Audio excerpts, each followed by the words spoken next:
First Corinthians 10:31.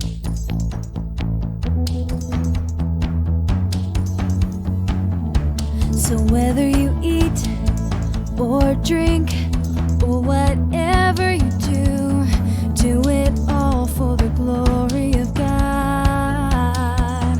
Oh, oh. So whether you eat or drink or whatever you do it all for the glory of God. Oh, oh. Whatever you do it all for the glory of God. Whatever you do it all for the glory of God. Whatever you do it all for the glory of God. Do it all for the glory of God.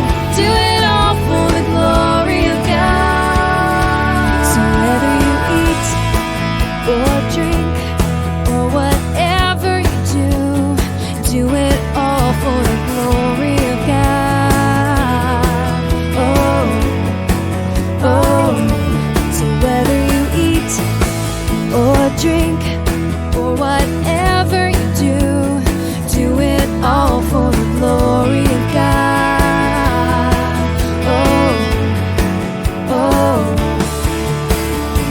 Whatever you do it all for the glory of God.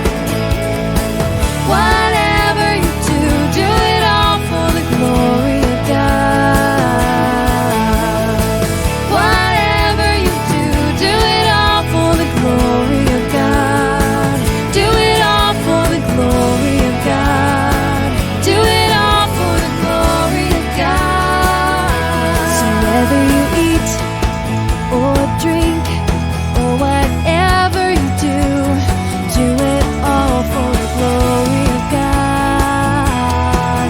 Oh, oh. So whether you eat or drink or whatever you do it all for the glory of God. Oh, oh.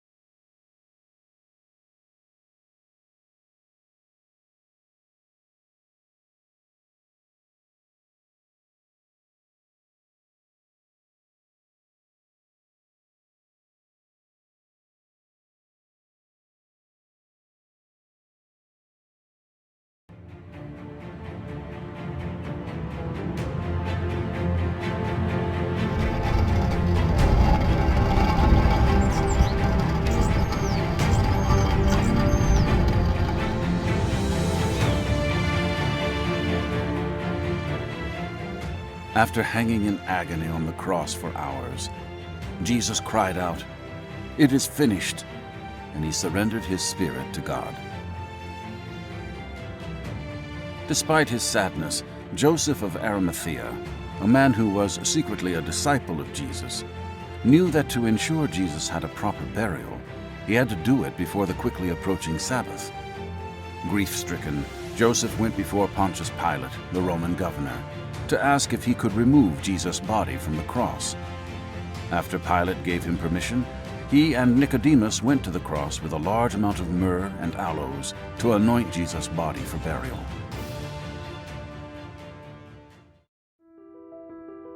Together, Joseph and Nicodemus carefully wrapped Jesus' body in strips of linen with burial spices in accordance with Jewish tradition. Near the place where Jesus was crucified, there was a garden where a tomb had been cut out of the rock, something only wealthy people could afford. This tomb belonged to Joseph, and no one had yet been laid to rest there. It was in this tomb that Joseph and Nicodemus laid the body of Jesus. Before they left, they rolled an enormous stone in front of the tomb's entrance, sealing it shut. Before the sun had risen on Sunday morning, Mary Magdalene gathered the spices and perfumes she had prepared to complete the burial customs for Jesus and made her way to the tomb. When she arrived, she discovered the giant stone had been rolled away, and the tomb was empty. Deeply distressed by what she had seen, she ran as fast as she could to tell the disciples Peter and John what had happened. "They've taken our Lord's body, and we don't know where," Mary exclaimed. After hearing Mary's account, Peter and John sprinted to the tomb. John arrived first, but he did not enter the tomb. Without hesitation, Peter walked into the tomb and noticed that the strips of linen that Jesus had been wrapped up in were laying empty in a pile, and the burial cloth that was placed over his head and face was neatly folded next to them. As John entered the empty tomb, he didn't fully understand what had happened, but he believed that Jesus had risen from the dead.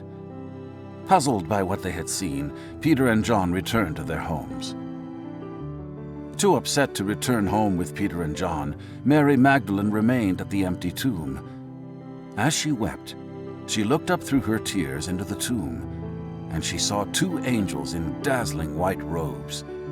They were sitting where Jesus' body had been, one at the head and one at the foot.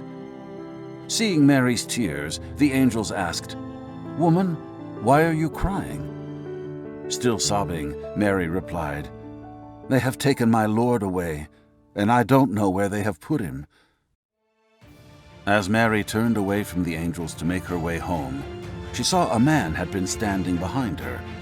But this was no ordinary man. It was Jesus. Somehow Mary did not recognize Jesus. She thought he was the gardener.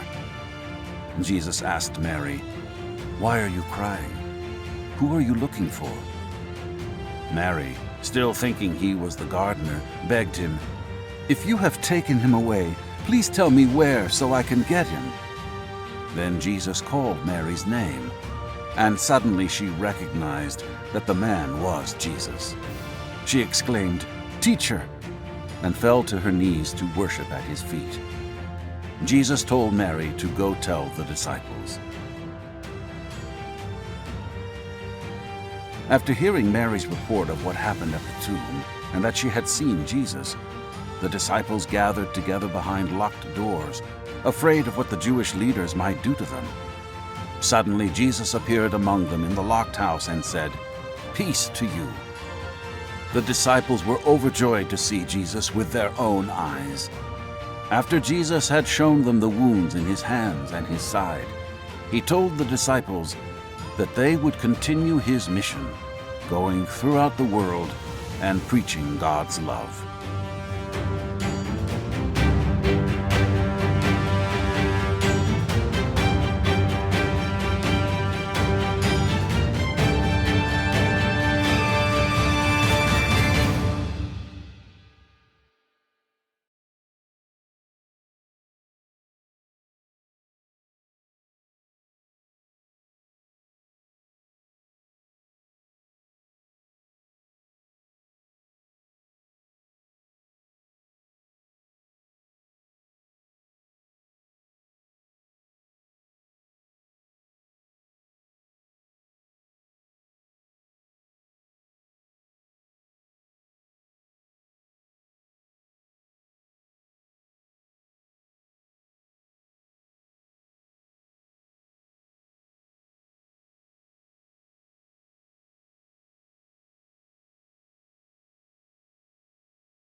Wave Beats Music.